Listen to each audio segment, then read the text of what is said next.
Assalamualaikum warahmatullahi wabarakatuh. Hai teman-teman, gimana kabar kalian hari ini? Baik bukan? Nah, jumpa lagi dengan kami kelompok 8 mata kuliah Teori Bermain kelas BJKRE angkatan 2019 Fakultas Ilmu Keolahragaan Universitas Negeri Yogyakarta. Jika ada pepatah tak kenal maka tak sayang, di sini kita akan perkenalan terlebih dahulu. Anggota kelompok 8 ini terdiri dari 4 orang. Yang pertama ialah Muhammad Davario Adi Rajasa dengan NIM 19601244032. Yang kedua ada Okta Arya Saputra dengan NIM 19601244038. Yang ketiga ada Lintang Dewi Nuryani dengan NIM 19601244044. Dan yang terakhir ada Alia Bahira Ganing Pratidina dengan NIM 19601244058. Dalam presentasi kali ini kita akan menjelaskan terkait dengan salah satu teori bermain yaitu teori katarsis. Yang mana dalam agenda layout presentasi kali ini terbagi menjadi 5 subbab. Yang pertama ada latar belakang yang akan dijelaskan oleh saudari Alia Bahira. Yang kedua ada asumsi berdasarkan teori yang akan dijelaskan oleh Muhammad Davario. Yang ketiga ada implementasi teori katarsis yang akan dijelaskan oleh saudara Okta Arya. Yang keempat ada kelemahan teori katarsis.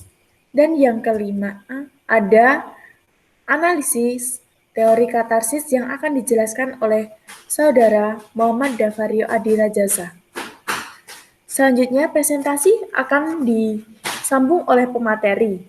Kepada pemateri 1, yaitu saudara Alia Bahira Ganing Pratidina, kami silakan untuk melanjutkan presentasi.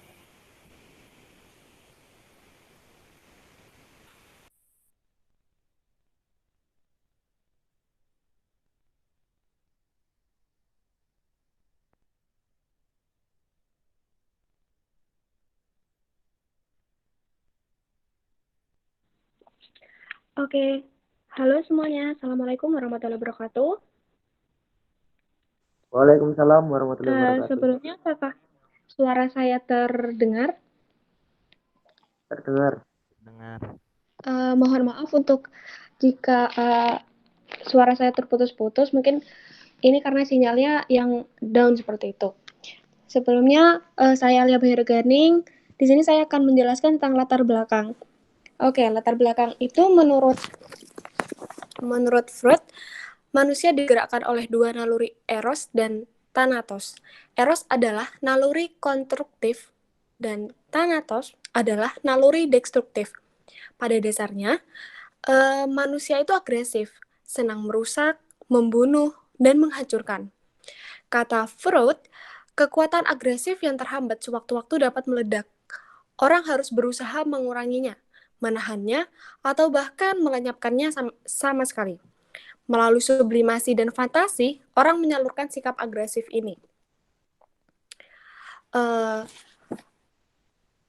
Selanjutnya, menurut teori katarsis, mengemukakan bahwa memberikan kesempatan kepada individu yang memiliki kecenderungan pemarah untuk berperilaku keras, atau aktivitas katarsis.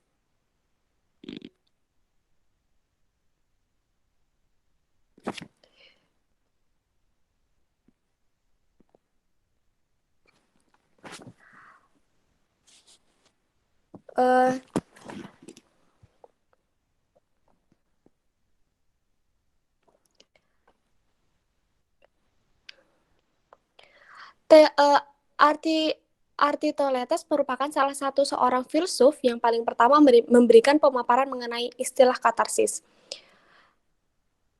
Istilah katarsis itu sendiri berasal dari kata dalam bahasa Yunani, katoros yang berarti untuk mensucikan atau untuk membersihkan, dan istilah ini telah digunakan dalam beberapa bidang keahlian. Salah satunya bidang psikologi yang mengaplikasikan istilah katarsis untuk menggambarkan sebuah momen ketika seseorang, berdasarkan teori Freud, mampu melepaskan rasa sakit di masa lalu dengan cara mengartikulasi mengartikulasikan segala kesakitan tersebut dengan jelas dan secara menyeluruh. Di dalam teori katarsis ini pertama kali diperkenalkan pada kisaran awal tahun 1960-an dalam tulisan yang berjudul The Stimulating versus Cathartic Effect of a Vicarious Aggressive Activity yang dipublikasikan dalam Journal of Abnormal Social Psychology. Konsep teori ini berdiri di atas psikoanalisa Sigmund Freud, yaitu emosi yang tertahan bisa menyebabkan ledakan emosi berlebihan. Maka dari itu, diperlukan sebuah penyaluran atas emosi yang tertahan tersebut. Penyaluran emosi yang konstruktif ini disebut dengan katarsis.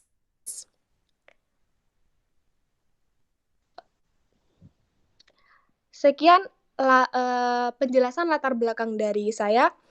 Materi selanjutnya akan dijelaskan oleh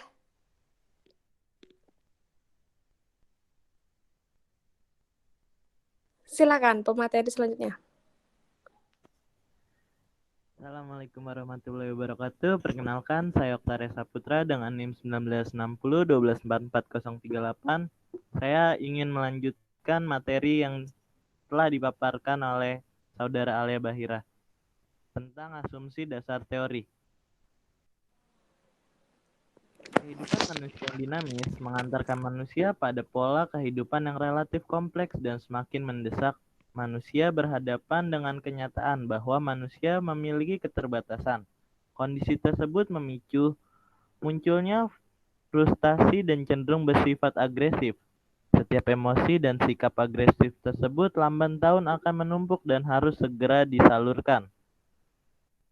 Dalam keadaan tersebut, tidak semua emosi dan agresi tersebut dapat disalurkan secara nyata dan dibutuhkan satu cara aman untuk pelampiasan atau penyaluran. Katarsis yang merupakan penyaluran emosi dan agresi yang berupa kesalahan, kesedihan, kebahagiaan, impian, dan lain-lain.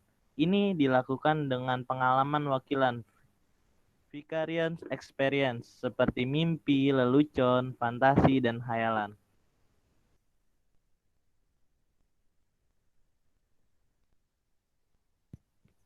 Dan sekarang implementasi teori katarsis. Katarsis merupakan salah satu efek kumulatif media massa. Ketika seseorang pertama kali menonton aksi kekerasan dan bermain game kekerasan, hal tersebut tidak mempengaruhi yang signifikan. Lanjut, Mbak. Teori katarsis tampak logis dan dapat diterima, tetapi implikasinya itu tampak mengerikan, yakni perbanyak film-film kekerasan supaya tindakan kejahatan berkurang. Media massa menyajikan fantasi dan pengalaman wakilan, fiction experience. Kita puas melihat orang jahat dihajar sampai babak belur, sehingga kita tak perlu lagi menghajar bos yang tidak dapat dilawan di kantor. Seorang istri yang puas melihat suaminya yang menyeleweng tertipu oleh gundiknya dan meminta maaf kepada istrinya dalam drama TVRI. Sehingga ia tak perlu lagi menghardik suaminya. Yang kedua ada memperbanyak film-film pornografi supaya kejahatan seks menurun. Seperti contoh, seorang hiperseks tak perlu melakukan hubungan seks ekstramarital, menyalurkan nafsunya melalui film-film pornografis. Teknologi atau teori katarsis tampak logis dan dapat diterima, tetapi implikasinya tuh tampak mengerikan.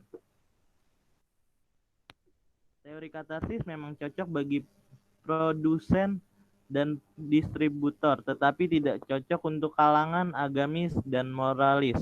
Terlebih lagi tak cukup bukti dengan penelitian ilmiah. Dan kelemahan teori katarsis nanti bisa dijelaskan oleh teman saya Muhammad Davario. Dipersilakan.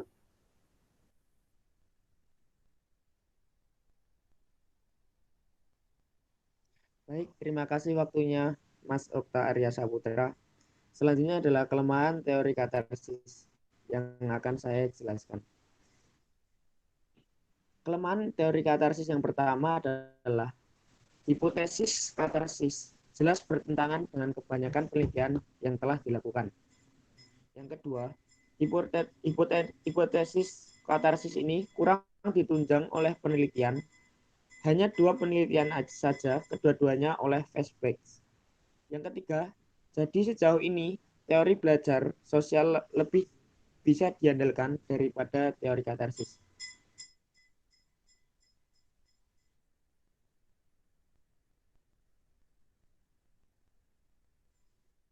Selanjutnya, yaitu analisis teori katarsis terhadap perubahan sosial dengan contoh-contoh kasus dan hasil penelitian.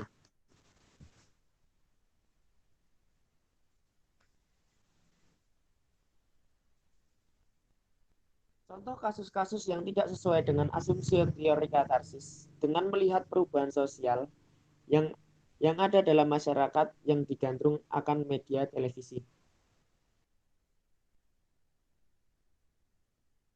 Yang pertama adalah Gulat atau Smackdown. Tayangan ini dihentikan oleh televisi pada tahun 2006 sebab tayangan ini cukup vulgar untuk ditayangkan bagi anak-anak di usia dini. Yang kedua, eksekusi Saddam Hussein. Hukuman mati Saddam Hussein pada 30 Desember 2006 ditayangkan di sebelah jaringan televisi di Arab dan Barat.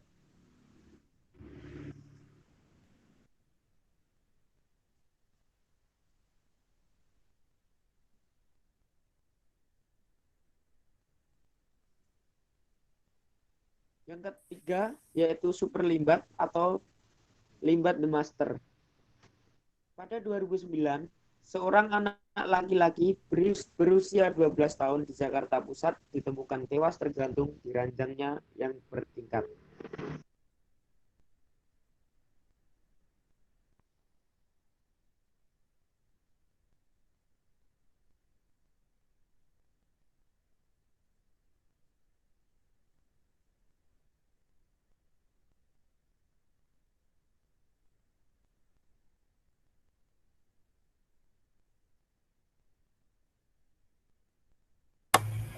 Sekian presentasi dari saya, dan presentasi kita kali ini direferensi oleh beberapa sumber. Yang pertama ada Mutaminah 2016 dengan judul Pengembangan Paduan Permainan untuk Pengoptimalan Perkembangan Sosial Emosional Anak Usia Dini. Yang kedua, jurnal oleh Wahyu Ningsih Sri dengan judul Teori Katarsis dan Perubahan Sosial. Dan yang ketiga, jurnal yang dituliskan oleh Van Rikeken Vrita dan Benny Yusrisa Hasbiyallah tahun 2011 dalam jurnal volume 3 nomor 2 Desember 2011 yang berjudul Games Online dan Katarsis Virtual.